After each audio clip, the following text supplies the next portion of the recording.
Ndị mbuka Obosi na-enu ụmụ unu na-enu nwanne unu ebe ha ghasa Jesus Christ. Nekwe moto gburu ụmụaka traditional marriage Ejike nke anyị na-eme travel na anyị na-eje Nsukka. Ofe onye mbuka na-eme traditional marriage. Anyị wepụta na MCC ndị otu anyị ndị mbuka anyị na ha gbacha fuel na MCC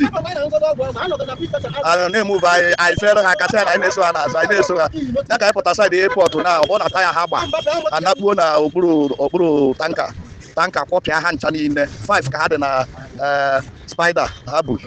moto kwọpịa ha sọsọ ofu onye bụ ihe eburu Russia hospital mbụ ndị road safety so ndị ọzọ niile nwụrụ anwụ all of them ọmụnwa ji aka mme vidiyo akịta sendie nke esi onye nọ na mgbuka biko ka anyị ncha dị alat ọ bụrụ na nwanne unu na ebe ahụ ọ bụrụ na nwanne gị na ebe a ka ịgbaje ebe ahụ na-achọ cheke ma nwanne gị ọ na ebe ahụ na side airport after airport anyị na-aga side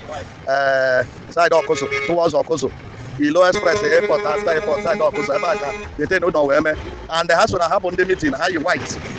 white club ha so ha nwa bụ ndị end their life ebe ahụ now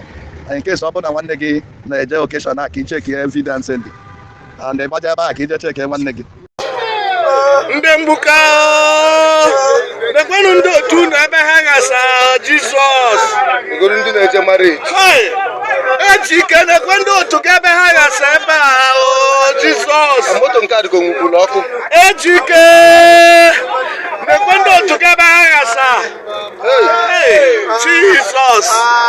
Jizọs